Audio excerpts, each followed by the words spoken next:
देखें, चौधरी परवेज़ इलाही से राब्तों से मुतल्लक जो आप बात कर रहे हैं, ये एक आइनी बात है।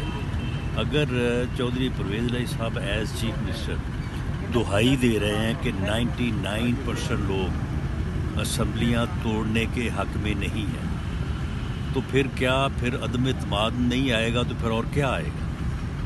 उनको रोका नहीं जाएगा तो फिर और क्या किया जाएगा? जब वो खुद ये कह रहे हैं कि ना मैं असम्बलियाँ तोड़ने के हक़ में हूँ, ना 99% ऑफ देयर पार्लियामानी पार्टी वो इस हक़ में है, तो ऐसी सूरत हाल में असम्बली जो है वो नहीं तोड़ी जा सकती। तो आपने नंबर की अगर बात की जाए, पंजाब असम्बली के अंदर नंबर चौधरी साहब की दुआ पे चली है। उन्होंने बाकायदा इंटरव्यू में कहा है कि 99% लोग हमारे जो है वो असम्बलियाँ तोड़ने के हक़ में नहीं है।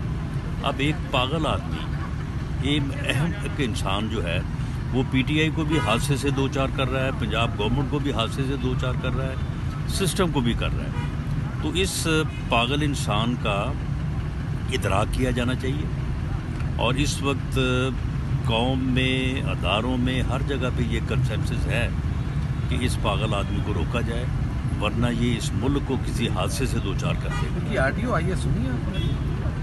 नहीं, मैंने अभी सर ये बताइएगा कि स्पीकर पंजाब असम्बली इमरान खान ने कहा है कि जो इजलास है वो जो बुलाया गवर्नर पंजाब ने वो गैर कानूनी तरीके से बुलाया, गैर आईनी है। आप इस पर क्या कहेंगे? ये स्पीकर साहब का जो स्टांस है ये गलत है, रूल्स और आइन के ख़िलाफ़ है। गवर्नर जो है वो इजलास बुला सकता है और अगर कल 4 बजे इजलास न हुआ और चीफ मिनिस्टर ने इत्मीनान का वोट ना लिया तो ही will cease to be in the office of chief minister. वो चीफ मिनिस्टर नहीं रहेंगे अगर कल 4 बजे के इजलास में इजलास मुनक्कद नहीं होता या इजलास मुनक्कद होता है तो वोट ऑफ कॉन्फिडेंस नहीं लेते। अच्छा राणा साहब, ये फरमाइएगा कि क्या चौधरी क्या आपकी मुलाकात है जरदारी साहब से भी कोई? जी, हम सब आपस में राब्ते में हैं। आसिफ जरदारी साहब से कोई मुलाकात हुई है आपकी? मैंने कहा कि हम सब आपस में राब्ते में हैं। अभी जो मीटिंग हुई है उसमें भी सभी से राब्ता है। अगर परवेज़ इलाही का इत्मीनान का वोट नहीं ले पाते तो क्या नून लीग इलेक्शन में जाएगी वज़ीर आला पंजाब के लिए? देखिए, वो तो फिर गवर्नर जो है वो नोटिफाई करेंगे नेक्स्ट चीफ मिनिस्टर के इलेक्शन के लिए और उसमें जो है वो PMLN समेत सभी लोग जा सकते हैं। Thank you sir. तो क्या अगर परवेज़ इलाही आप समझते हैं कि इत्मीनान का वोट लेने में नाकाम हो जाएंगे कल को, तो क्या नून लीग और इसकी तादी जमातें अपना वज़ीर आला ले आएंगी? नहीं, उन्हें इत्मीनान का वोट जो है वो लेना चाहिए और अपने लोगों को के साथ ये वादा करना चाहिए कि वो असम्बली नहीं तोड़ेंगे। जब 99% लोग चाहते हैं कि असम्बली ना तोड़ी जाए तो फिर चौधरी परवेज़ इलाही साहब क्यों तोड़ रहे हैं ऐसा?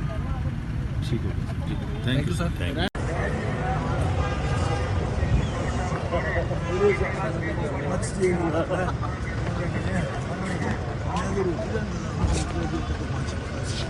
ये बताइएगा कि जो गवर्नर है वो अलग से अपना इजलास तलब कर सकता है इत्मीनान का वोट मांगने के लिए? वो तो उन्होंने पहले भी उधर कौन सा ऐवान इकबाल में बुलाया नहीं था, तो वहाँ बुला लें।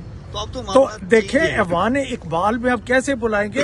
अब ये इत्मीनान का वोट जो है ये तो चौधरी परवेज़ इलाही साहब ने पूरा करना है, तो अगर चौधरी साहब वहाँ जाना चाहते हैं तो बेशक पूरे कर लें मेरे हिसाब में ये। और अगर गवर्नमेंट बिजनेस हुआ तो हम इजलास चलाएंगे, अगर गवर्नमेंट बिजनेस ना हुआ तो आज में भी हम दोबारा एडजर्न कर दें। अच्छा ये बताएं कि सर गिनती पूरी आपके पास? हाँ जी, क्यों नहीं है पूरी? आप घबरा तो नहीं रहे? हम, मेरा ख्याल है आपको कोई फील हो रहा है कि मैं घबरा रहा हूं। के तरीके अदम तमाद लाई गई है आपके खिलाफ? अदम एतमाद आ गई है, वज़ीर आला के ऊपर भी एतमाद का वोट लेना है, तो कल आप इजलास कंडक्ट कर रहे हैं जो गवर्नर ने बुलाया है?